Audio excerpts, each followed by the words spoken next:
అందరికీ నమస్కారం. ఈరోజు మనం వినబోయే కథ 1984. జార్జ్ ఆర్వెల్ రాసిన ఈ నవల 1949లో వెలువడింది. కానీ ఆలోచించండి, 75 ఏళ్ల క్రితం రాసిన ఈ కథ ఈరోజు కూడా నిజమైపోతున్నట్టే అనిపిస్తే, అందుకే ఈ పుస్తకాన్ని ఒక హెచ్చరిక అని అంటారు. ప్రజలపై కంట్రోల్, స్వేచ్ఛను కత్తిరించడం, ఆలోచనలను కూడా నియంత్రించడం ఈ కథలో చూపించబడింది. ఇప్పుడు మనం 1984 సంవత్సరంలోని లండన్ నగరానికి ప్రయాణం చేస్తాము. ఈ నగరాన్ని పాలిస్తున్నది పార్టీ.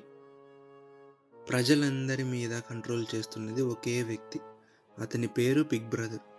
ఎక్కడ చూసినా అతని ముఖం, అతని కళ్ళు, పదే పదే వినిపించే నినాదం, big brother is watching you. మన కథానాయకుడు విన్స్టన్ స్మిత్. అతను 39 ఏళ్ల వయసున్న సాధారణ వ్యక్తి. కానీ అతని జీవితం అసాధారణ నియంత్రణలో ఉంది. అతను మినిస్ట్రీ ఆఫ్ ట్రూత్‌లో పనిచేస్తాడు. అక్కడ చేసే పనేమిటంటే చరిత్రను మార్చడం. ఎవరైనా గతంలో పార్టీకి వ్యతిరేకంగా మాట్లాడితే రికార్డులను మార్చి అతని ఆచూకీని చెరిపేస్తారు. అంటే నిజం అబద్ధమైపోతుంది, అబద్ధం నిజమైపోతుంది. అతను చిన్న డైరీ కొనుగోలు చేసి అందులో రహస్యంగా తన ఆలోచనలు రాస్తాడు. ఈ పని చాలా ప్రమాదకరం. ఎందుకంటే ఆలోచనలు కూడా నేరమయ్యే ప్రపంచంలో విన్స్టన్ జీవిస్తున్నాడు. దానికి పేరు థాట్ క్రైమ్. విన్స్టన్ పొరుగింటి కుటుంబం ఫార్సన్స్. వారి పిల్లలు కూడా పార్టీకి అంధభక్తులు. అందుకే వారిని స్పైస్ అని పిలుస్తారు. పిల్లలు పని ఏమిటంటే తమ తల్లిదండ్రులను కూడా గమనించి పార్టీకి సమాచారం ఇవ్వడం. ఇలాంటి సమాజంలో నమ్మకం, బంధాలు అన్నీ నశించిపోతాయి. విన్స్టన్ కళ్ళల్లో తన తల్లి, తన చిన్ననాటి జ్ఞాపకాలు వస్తుంటాయి. ఆ జ్ఞాపకాలు నిజమా కాదా అతనికి కూడా తెలియదు. ఎందుకంటే పార్టీ గతాన్ని కూడా మార్చేస్తుంది. ఒకరోజు నినాదం ఇలా ఉంటుంది: who controls the past controls the future, who controls the present controls the past. Ministry of truth. Winston సహచరుడు సైమ్. అతని పని కొత్త భాష, అంటే న్యూ స్పీక్ తయారు చేయడం. ఈ భాషలో పదాలు సంఖ్య చాలా తగ్గిపోతుంది. ఎందుకంటే పదాలు తగ్గితే ఆలోచనలు కూడా తగ్గిపోతాయి. ఆలోచనలపై కంట్రోల్, ప్రజలపై కంట్రోల్.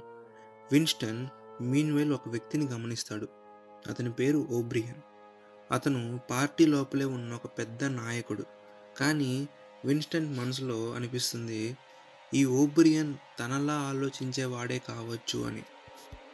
విన్స్టన్ తన డైరీలో ఒక వాక్యం రాసుకుంటాడు: if there is hope it lies in the proles. అంటే ఆశ ఉంటే అది సామాన్య ప్రజల దగ్గరే ఉంది. కానీ ఆ ప్రజలు కూడా అజ్ఞానం, బానిసత్వంలోనే బతుకుతున్నారు.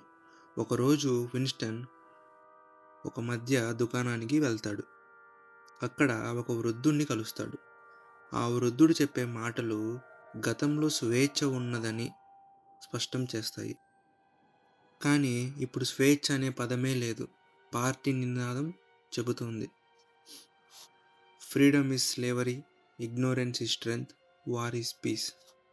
విన్స్టన్ మనసులో ఆలోచన: నేను ఒంటరిగా లేను, ఎవరో ఒకరు నాతో పాటు ఉన్నారు. అదే ఆశ అతని జీవితాన్ని మార్చబోతుంది. ఒకరోజు విన్స్టన్ పార్టీ కార్యాలయంలో నడుస్తుండగా జూలియా అనే యువతి అతని చేతిలో ఒక చిన్న పేపర్ జారవేస్తుంది. విన్స్టన్ గుండె బలంగా కొట్టుకుంటుంది. ఆ పేపర్లో ఒకే ఒక వాక్యం ఉంటుంది: ఐ లవ్ యూ. అది చదివిన క్షణం విన్స్టన్ జీవితం మారిపోతుంది. ఎందుకంటే ప్రేమ అనే పదం ఈ సమాజంలో నిషేధం. ప్రేమించకూడదు. కుటుంబం కేవలం పార్టీ ఆజ్ఞ ప్రకారం మాత్రమే ఉండాలి. కానీ జూలియా ధైర్యంగా తన మనసు తెలిపింది. విన్స్టన్, జూలియా మొదట రహస్యంగా కలుస్తారు. అటవీ ప్రాంతంలో, పార్టీ కంటికి కనిపించని చోట. ఆ రోజు వారి ఒకరినొకరు గట్టిగా హత్తుకుంటారు. మొదటిసారి విన్స్టన్కు స్వేచ్ఛ రుచి తెలుస్తుంది. జూలియా చెబుతుంది. పార్టీని నేను ద్వేషిస్తున్నాను. వారి అబద్ధాలు నాకు నచ్చవు. కానీ మనం బతికేది మన ఆనందం కోసం. వారిని పడగొట్టాలని కాదు. మనసు నచ్చినట్లు బ్రతకాలని మాత్రమే కోరుకుంటున్నాను. ఇది విన్స్టన్ను మరింత బలంగా చేస్తుంది. తరువాత వారు లండన్‌లో ఒక పాత ప్రోల్స్ దుకాణంలో ఒక గది అద్దెకు తీసుకుంటారు. అక్కడ వాళ్ళు రహస్యంగా కలుసుకుంటారు. ఆ గదిలో గోడపై ఒక పక్షి చిత్రపటం ఉంటుంది. అది వారి ప్రేమకు సాక్ష్యం అవుతుంది. ఇక్కడే విన్స్టన్, జూలియా ఇద్దరూ కలిసి భవిష్యత్తు కలలు కనడం మొదలుపెడతారు. వారు చెబుతారు, ఇక మేము బానిసల్లా బతకము. ప్రేమతో, నిజంతో బతుకుతాము. ఒకరోజు విన్స్టన్‌కు ఒక పెద్ద షాక్ వస్తుంది. అతను అనుకున్నట్టు ఓబ్రియన్ నిజంగానే అతనిలాగే పార్టీకి వ్యతిరేకమని తెలుస్తుంది. ఓబ్రియన్ వారిని తన ఇంటికి ఆహ్వానిస్తాడు. అక్కడ ఓబ్రియన్ వారికి ఒక పుస్తకం ఇస్తాడు. ఆ పుస్తకం ఇమాన్యుయల్ గోల్డిష్ రాసిన విప్లవ గ్రంథం. దానిలో పార్టీ అబద్ధాలు, ప్రజలపై చేసే నియంత్రణలన్నీ వ్రాసి ఉంటాయి. ఓబ్రియన్ చెబుతాడు, మీరు ఇప్పుడు బ్రదర్హుడ్ సభ్యులు. ఇది బిగ్ బ్రదర్కి వ్యతిరేకంగా పోరాటం. విన్స్టన్ మరియు జూలియా ఇద్దరూ ప్రమాణం చేస్తారు. మేము మా జీవితాల్ని అర్పిస్తాము ప్రజల కోసం.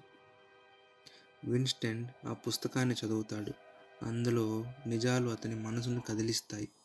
పార్టీ ప్రజలపై కంట్రోల్ చేయడానికి యుద్ధాన్ని ఎప్పటికీ ఆపదు.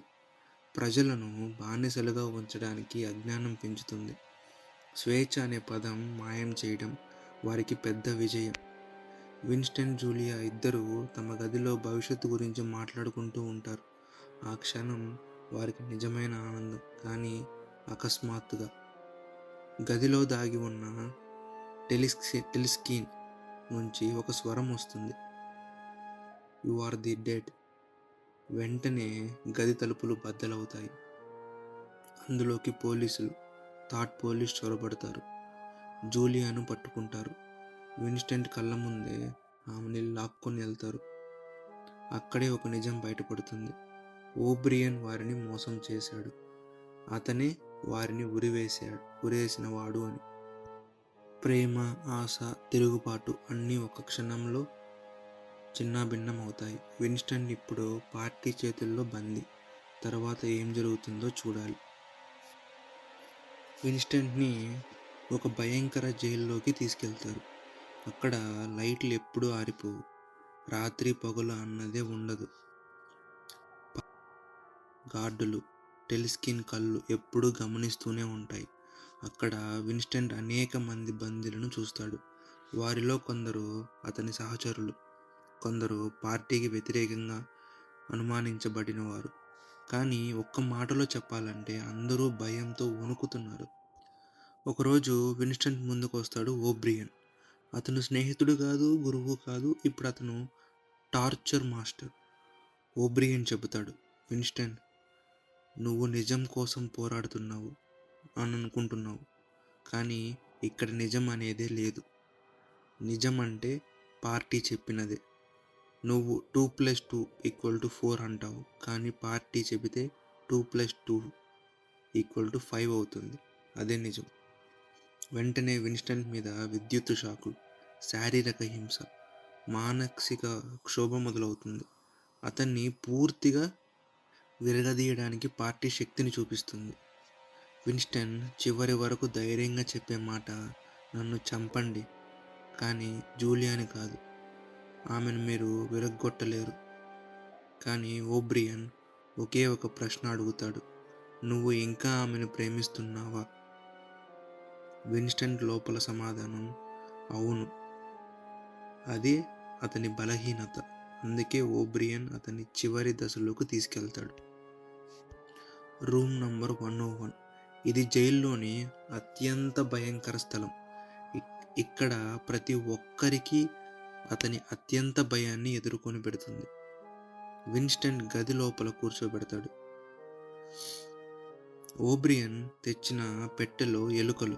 విన్స్టన్ చిన్నప్పటి నుండి ఎలుకలతో భయపడేవాడు. ఇప్పుడు ఆ ఎలుకలు అతని ముఖం మీదకి వదిలిపెడదామని ఓబ్రియన్ చెబుతాడు.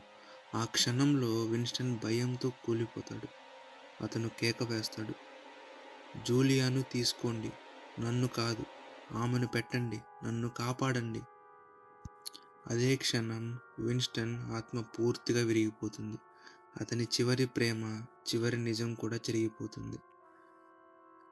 కొన్ని నెలల తర్వాత విన్‌స్టన్ మళ్ళీ లండన్ వీధుల్లో కనిపిస్తాడు. అతను బార్‌లో కూర్చొని మద్యం తాగుతున్నాడు. ఇప్పుడు అతను పూర్తిగా మారిపోయాడు. జూలియాను కూడా మళ్ళీ కలుస్తాడు. కానీ ఇద్దరూ ఒకరినొకరు చూసి, నిన్ను నిన్ను నేను మోసం చేశాను. నన్ను నువ్వు మోసం చేశావు అని ఒప్పుకుంటారు. ప్రేమ లేదు, స్వేచ్ఛ లేదు, ఆలోచనలు లేవు. ఇప్పుడు అతని లోపల మిగిలిందొకటే, బిగ్ బ్రదర్ పట్ల ప్రేమ. విన్‌స్టన్ చివరి వాక్యం, హీ లవ్డ్ బిగ్ బ్రదర్. ఇక్కడితో 1984 నవల ముగుస్తుంది. జార్జ్ ఆర్వెల్ మనకు చెప్పిన సందేశం ఏమిటంటే, స్వేచ్ఛను కోల్పోతే, ఆలోచనలను వదులుకుంటే మనిషి అనే ఆత్మ నశిస్తుంది. ఇది తిరిగి రాని నష్టం. ఇది ఒక హెచ్చరిక. ప్రతి తరం, ప్రతి దేశం గుర్తుంచుకోవాల్సిన సత్యం.